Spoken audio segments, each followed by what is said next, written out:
Everyone, आज हम करेंगे केस स्टडी क्वेश्चन जो कि CBSE 2024-25 में आया हुआ है फ्रॉम द टॉपिक प्रोबेबिलिटी। तो पहले स्टेटमेंट को रीड करते हैं। A shop selling electronic items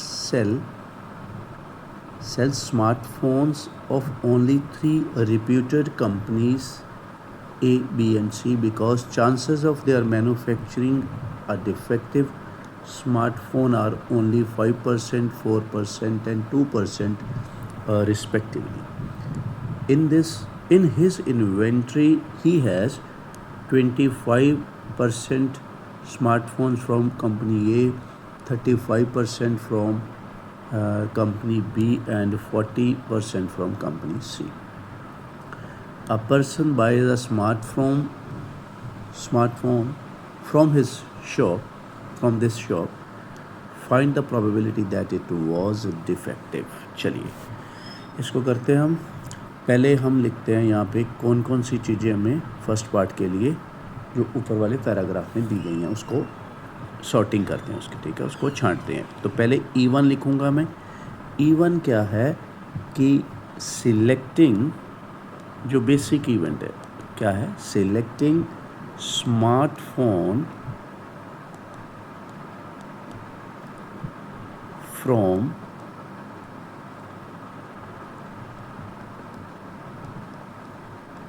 company ए, ठीक है। फिर उसके बाद हम रखेंगे E2 क्या है, selecting smartphone from company B. इसी तरह से E3 हो गया कि स्मार्टफोन जो है वो है सी कंपनी से। अब किस चीज़ की बात आई है, देखिए आप, डिफेक्टिव एक आ रहा है, ठीक है। तो मैं यहाँ पे लिखूँगा E क्या है, स्मार्टफोन इज डिफेक्टिव, ठीक है। अब ये जो डाटा दिया हुआ है उसको लिखे हम। तो ये देखिए अभी हम इन सर्कल करते हैं तो 25% फ़ोन जो हैं वो ए कंपनी से हैं। तो मैं यहाँ पे लिखूँगा कि ए कंपनी में से स्मार्टफोन कितने बने हैं, 25%। E2 तो 35% smartphone from the company B, तो ये हो गया 35%। तीसरा हो गया 40% स्मार्टफोन किससे आ रहे हैं, कंपनी सी से। तो ये बेसिक इवेंट्स की प्रोबेबिलिटी हमने देख ली है। अब ये क्या लिखा हुआ है इसको पढ़ते हैं। देखिए ये दिया हुआ था कि chances of their manufacturing a defective smartphone are only 5%, 4% and 2%। मतलब ए कंपनी में जो जितनी मैन्युफैक्चरिंग है 5% उसमें डिफेक्टिव है, बी वाली कंपनी में 4% डिफेक्टिव है और सी कंपनी में 2% डिफेक्टिव है। तो इसको देखते हैं कैसे लिखेंगे।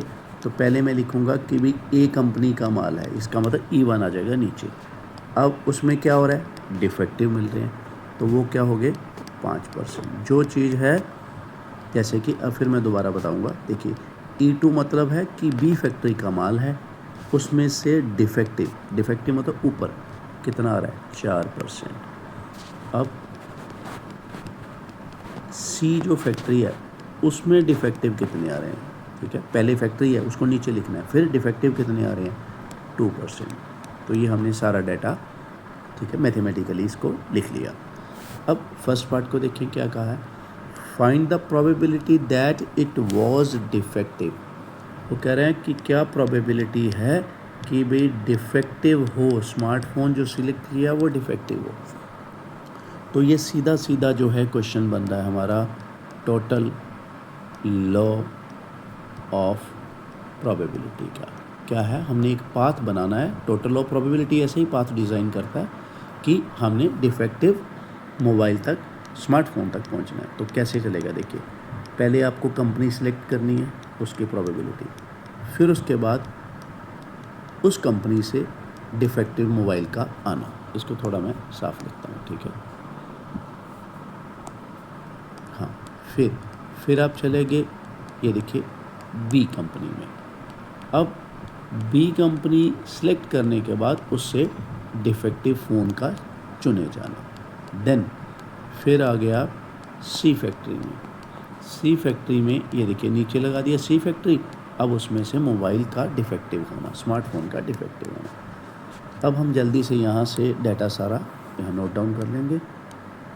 25% है, A/E1 5% है, E2 35% है, A/E2 4% है, E3 40%, A/E3 2%। इसका एलसीएम आ जाएगा 10,000। न्यूमरेटर में क्या बनेगा 125, 140 और 80। इनको ऐड करके बन गया 345। अगर डेसिमल में हम लिखना चाहें तो इसको ऐसे भी लिख सकते हैं। तो यहाँ पे फर्स्ट पार्ट हमारा डन हो चुका है। सेकंड पार्ट को रीड करते हैं। What is the probability that this defective smartphone was manufactured by company B? कि फ़ोन जो है वो डिफेक्टिव आपके हाथ में आ चुका है, क्या प्रोबेबिलिटी है कि ये बी कंपनी के द्वारा बनाया गया हो? तो इसको बोलते हैं रिवर्स प्रोबेबिलिटी, उल्टी प्रोबेबिलिटी। ये फ्लेवर जो है, ये जो फील है, ये है 22 का। 22 में ऐसे ही उल्टा क्वेश्चन पूछा जाता है कि डिफेक्टिव फ़ोन आपके हाथ में आ गया, क्या प्रोबेबिलिटी है कि ये बी फैक्ट्री के द्वारा, बी कंपनी के द्वारा बनाया गया हो। ठीक है, तो ये क्वेश्चन भी हम बोलेंगे कि this is also direct question without any doubt from the total of probability. तो क्या बोला उसने, डिफेक्टिव फ़ोन आ चुका है, इसलिए मैंने नीचे लिखा क्या प्रोबेबिलिटी है कि वो बी कंपनी से बनाया गया हो। तो ये सवाल उसने किया है। और जैसे मैंने आपको बताया कि this is direct question from bias theorem. ठीक है, अब इसका हम लगाते हैं फॉर्मूला। डिफेक्टिव फ़ोन है और बी फैक्ट्री से बनाया गया, उसकी प्रोबेबिलिटी हम जानना चाहते हैं। तो ये फॉर्मूला आ गया बायस का, और नीचे हम लगाते हैं टोटल ऑफ प्रोबेबिलिटी। ये मैंने पिछली वीडियो में भी आपको बताया था कि यहाँ पे कैलकुलेशन करते वक्त अगर ये दोनों क्वेश्चन आते हैं, टोटल ऑफ प्रोबेबिलिटी और ये बायस थ्योरम का, तो आपने कैलकुलेशन पे ज़्यादा टाइम वेस्ट नहीं करना है। तो अब इस कैलकुलेशन को मैं बताता हूँ। देखिए सुनिए, ये जो मेरे को न्यूमरेटर चाहिए वो ऑलरेडी हमने यहाँ पे लिखा हुआ है।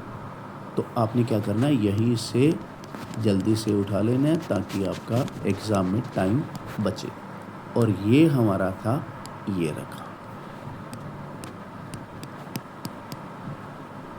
क्योंकि दोबारा अगर आप उन्हीं चीज़ों को सोचोगे जो आपने ऑलरेडी कर रखी हैं तो भाई टाइम बहुत वेस्ट हो जाएगा, और एक एक मिनट जो है हमारा एग्ज़ाम में कीमती है।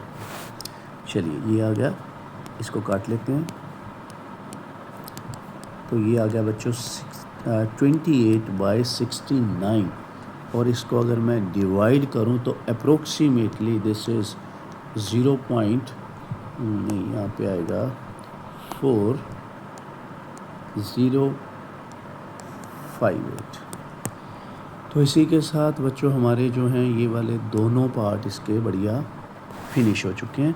ठीक है, अगली केस स्टडी में मिलेंगे बोर्ड क्वेश्चन में, इसी प्लेलिस्ट में केस स्टडी का खजाना में।